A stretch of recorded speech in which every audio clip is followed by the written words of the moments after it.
Good morning. This is Brian Snyder. I am the founder of Your Body Never Lies, which is an online internal body language training system. What we learn to do basically is we learn how to trust our gut, but not just basics of is this good or bad, or do I want to do that, or does this feel right or wrong, but very specifically, you can tune your gut and learn to use your gut to get information in truly amazing ways. Your body already does this. Your body already accumulates information through sensation, through vibration, through feeling. And I just got a question. I'm going to acknowledge it. I'm going to get to it in a minute, I promise. Your body already gives and receives information with other bodies continually through external body language. But external body language is directly related to internal body language. So when you learn how to use your internal body language for yourself, then that also translates into interacting in better ways or more expansive ways with other people. So I'd like to give you an example of that. If you look at my body right now, if I approached you and asked to borrow some money, hey, I need 10,000 bucks to get my business off the ground. Can we sit down and have a talk about it and see if maybe, you'd like to invest in this? That should feel relatively innocent. And no, I don't. I'm not looking for money. It's just an example. But look at me again, and let's hear the same pitch again. Hey, do you have $10,000 that I could use to get my business off the ground? Do you think we could sit down and talk about the details of that? Now, you should have felt something in your body, and whether or not you noticed my shoulder go up like this when we're tuned in and connected with somebody, and you're watching me, so you must feel some connection, I assume. You maybe could have felt something inside your body when my body moved. So what that means and how you can use that to your advantage to understand yourself better and understand other people better is what Your Body Never Lies is about. In one way. On another way, it's about using those tools to get rid of our automatic suffering so that we can live a joyous life and be free to be ourselves anytime we want. So I got to read this question here. Hello, Brian. Working my way through the Playshop for the third time. Good job. Getting great results. Can you speak about the ego border guard, please, and maybe more real-life intuition experiences? Thank you. Sure. So the border guard, if you haven't seen that video yet, the border guard is that internal piece of body language we have that stops us when we go to change, when we go to try something new, when we make a new choice, when we're looking to expand. This little voice pops up and says, are you sure you want to go there? And I call it a border guard because it's basically asking you for your papers. Stop right here. Are you sure you can date that person? Are you sure you can take this job? Are you sure you have the skills, to handle this? That's the border guard. That is ego. Ego isn't something that, only happens to other people. It's something that we all have. You have a body, you have an ego. It's pretty much a guarantee.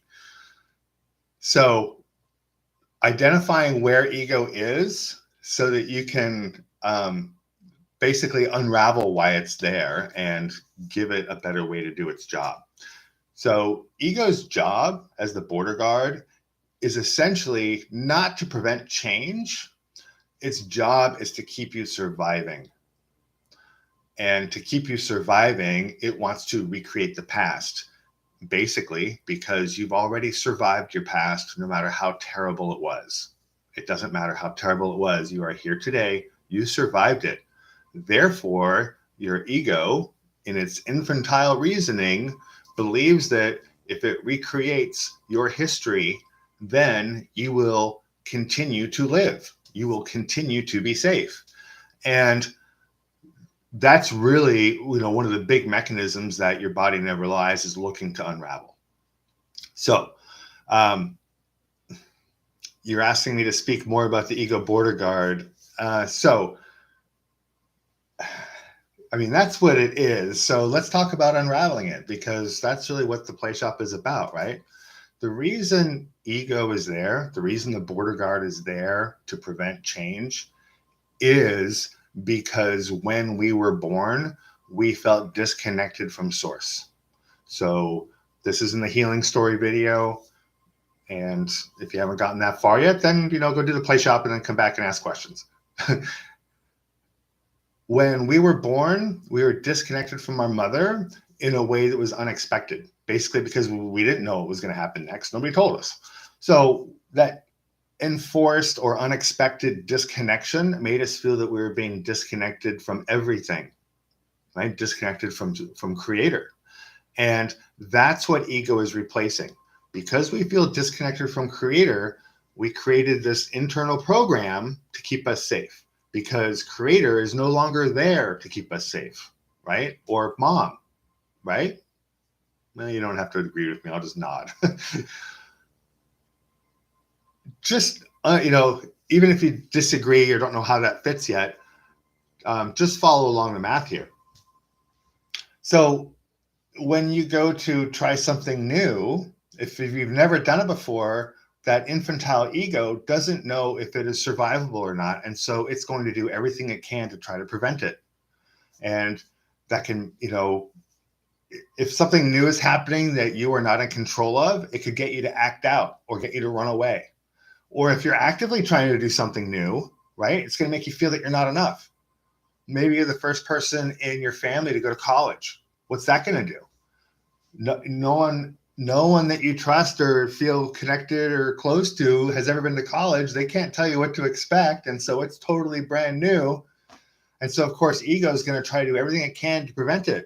It's going to make you feel like you're not enough, or that the school that accepted you isn't enough, or it's not worth the debt that you're going to have to collect. I mean, there's all sorts of reasons that ego will come up with to prevent that change. But all it's really doing is trying to keep you alive. And in the play shop, what we're looking to do is understand that mechanism so that we can start trusting our connection to source again. Because when you trust your connection to source, then there's no reason for ego to try to keep you safe, right? Source keeps you safe. You just don't worry about it. And that's one level of the play shop. The play shop works in lots of ways, but that is one way that is really key, basically, to finding happiness and joy. Because, right now, I can do anything I choose to, anything at all. And that doesn't mean that I have all the skills in the world. It means that I am not afraid. I haven't, what's something new I've done? So I try new things all the time. I make chocolate now. That's literally only been like 3 weeks. And 10 or 20 years ago, if someone had said, hey, you should be making chocolate, I would have totally lost my mind. Like, oh my gosh, I need all these tools to do it good enough. I got to have a marble table. I got to have a thermometer. I got to have organic chocolate. I got to have, and I would never try it, right? I would just go catatonic and be like, oh, I can't do that. I would need someone to walk me through it, and make it familiar, show my ego that it's safe and survivable, and then I'd be able to do it. But now I just jump in. Like, yeah, I got some cocoa nibs, got some organic cacao butter, and a little double boiler I just sort of made myself with a salad bowl and a little pot of water. And, whisk it up. And literally in 10 minutes, I've got dark organic chocolate, and it's literally the best I've ever had. And no, it doesn't taste quite as good all the time as the chocolate that I used to buy in the store, but I made it myself. It's like, when we make our own food, it just tastes better because we made it. And chocolate's chocolate. Like, it's really hard to screw up. The point is that when I jumped in to learn how to make chocolate, there's no border guard.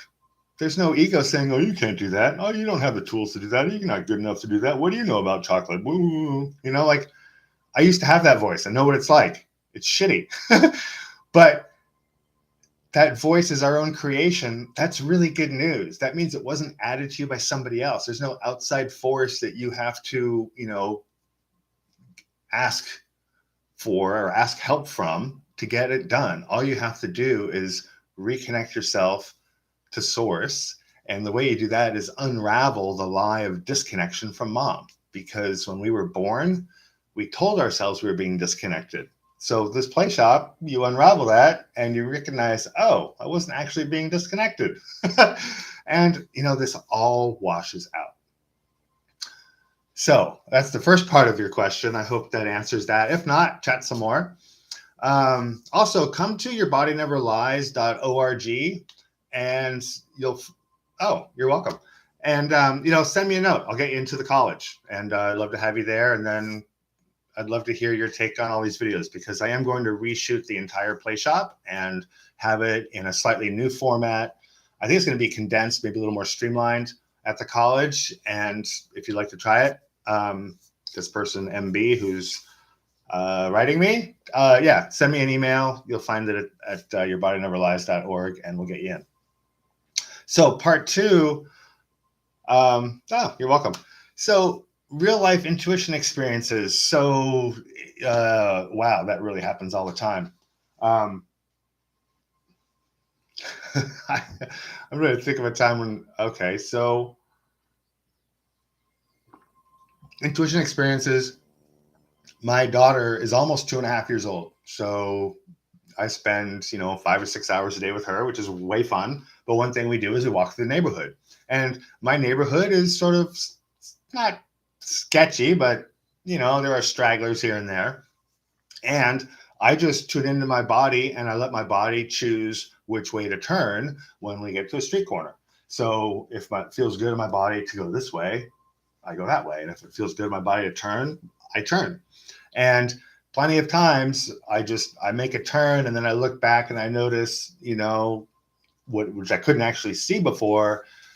There'll be some sketchy person doing something weird. This town I live in, the whole country has a homeless problem right now. But in my town, there's sometimes you see needles in the sidewalk. It's not too cool. So that's one way I use my intuition. Another way is for parking. If I need to park, I just tell my body, okay, where's parking? And then when my body wants to turn one way, I just follow along.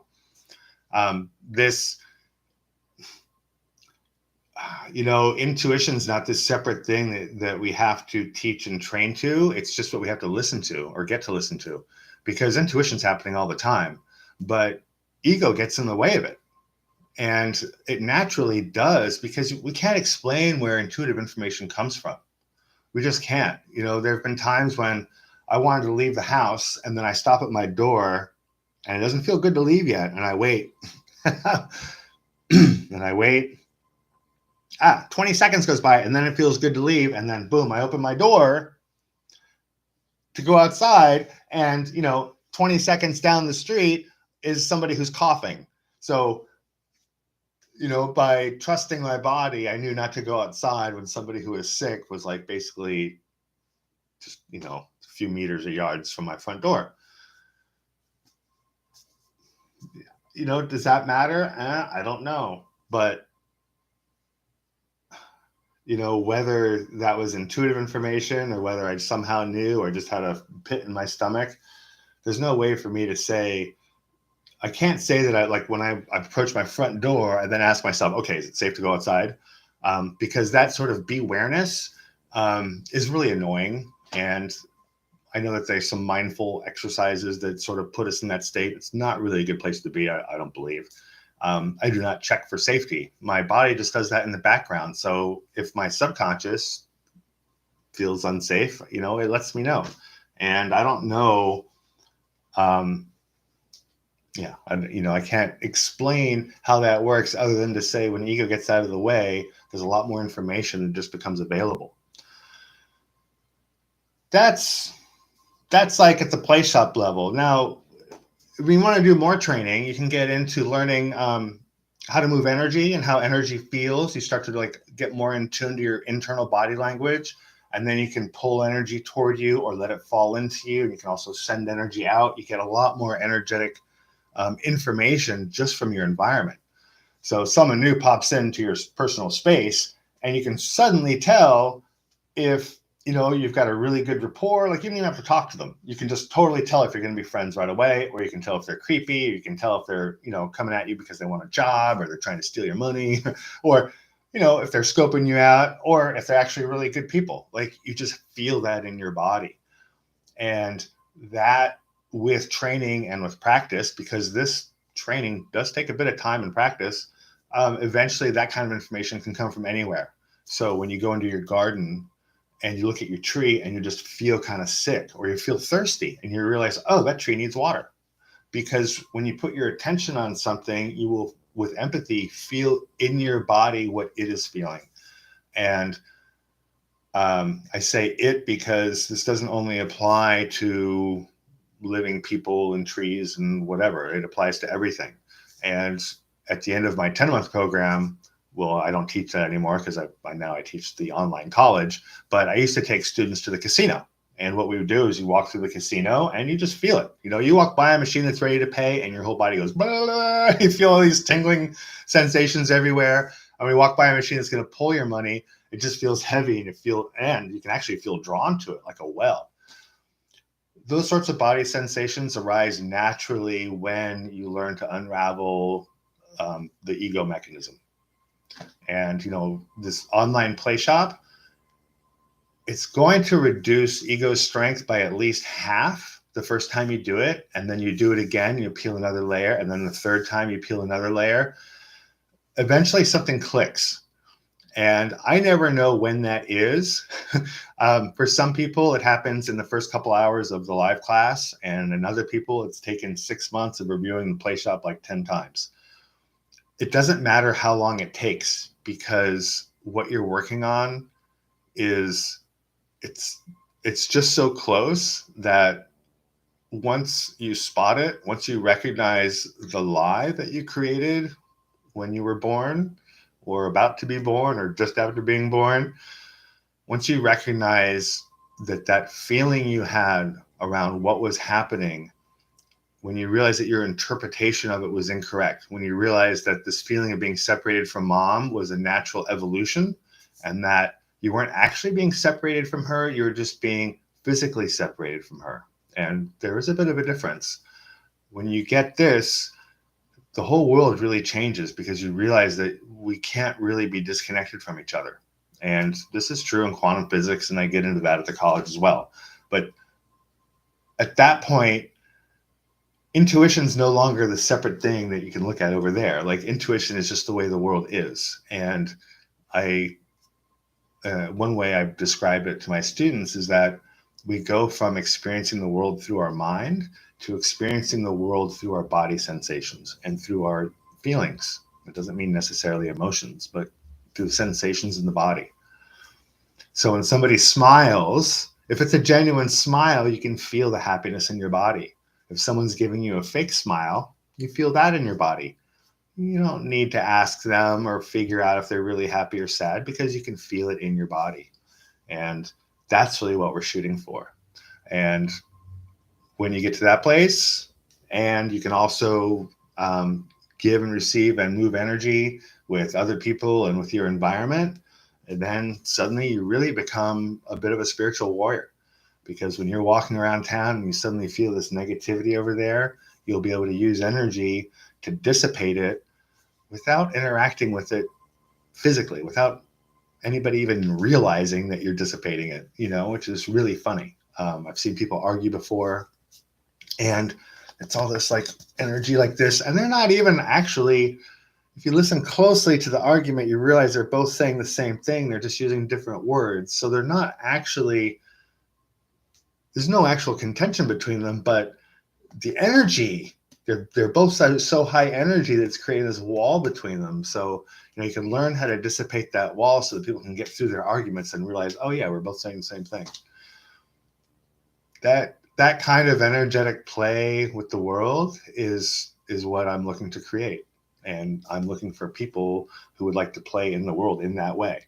And the first step to getting to that place is to remove your suffering, which means looking at where ego comes from, so the ego can stop bothering us so much. And that's what the play shop is about. And as far as intuition, you know, intuition and manifestation are two sides of the same coin. And I probably went a decade being very confused about which was which, because I would think of something and it would manifest, which still happens today. And then I asked myself, well, was that going to manifest anyway? And so I intuited that it was going to show up, or did it show up because I chose it? And